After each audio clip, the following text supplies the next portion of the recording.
We have confirmed it now is that Carly Fiorina, who had run as an opponent to Senator Ted Cruz, will be chosen as Ted Cruz's running mate. Now, the GOP candidates overall are trying to grab headlines. They are working very hard to do that, including John Kasich. So let us bring in Trent Duffy, who's the National Communications Advisor for the Kasich campaign. You've just heard the news. What's your comment right off the bat?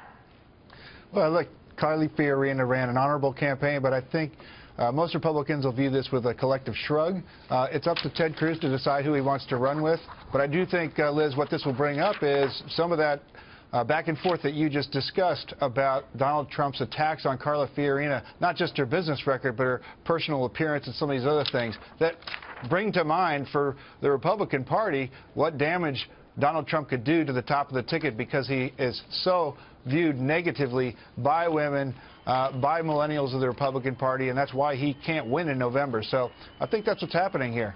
Well, John Kasich appears, your candidate appears to be working very hard on Twitter. We can show some of the tweets that he's put out, and he puts out polls. And look, Fox News did some of these polls.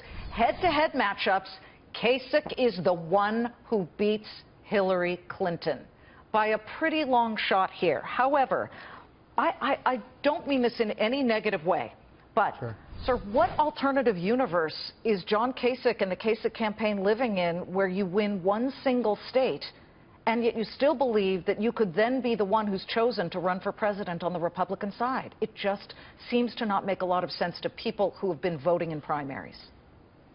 Well, millions more people who have voted in the primaries have voted for someone other than Donald Trump. And John Kasich is campaigning because he is the best person to be the president of the United States.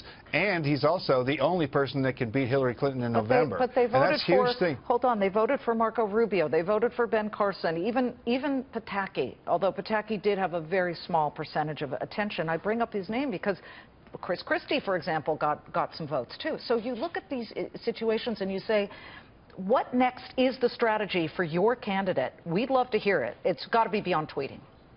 Oh, absolutely. It's to go to an open convention and give the half or more than half of the Republican delegates that they're going to represent to have the right to have their voice heard. And so tomorrow, John Kasich's going to be in Oregon. He's got two campaign stops there, and it's on to California.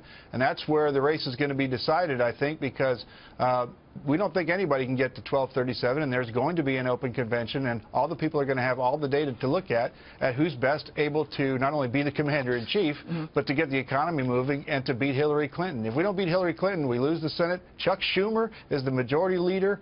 We lose guys like Rob Portman and Pat Toomey and Kelly Ayotte and others, and it'll be a real bloodbath. And I think the delegates are going to have to look at all that. There's still 80 days to go before Cleveland, and that's the calculation, Liz. And Cleveland, of course, is certainly Kasich territory.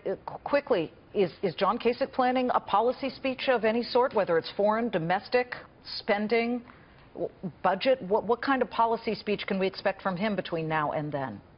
Oh, I think he'll have lots of policy speeches. He's going to have two town halls. He's addressing the Republican dinner in California. Will be addressing major policy aspects. I would say on foreign policy, you know, everyone's talking about foreign policy today. John Kasich's the only one that has two former Reagan National Security Advisors and Admiral Hayden, who ran the NSA and the CIA, as endorsing him because of his service on the Armed Services Committee and because he knows how to work and lead America back in the world. I think we heard a lot of rhetoric from Donald Trump today. A lot of it's poll tested. It may help to move him back to look presidential, but if you look at how he had his exchange with the Washington Post and some of these other areas where he was just kind of freewheeling, that's really the guy who he is. So all that's going to be taken into account.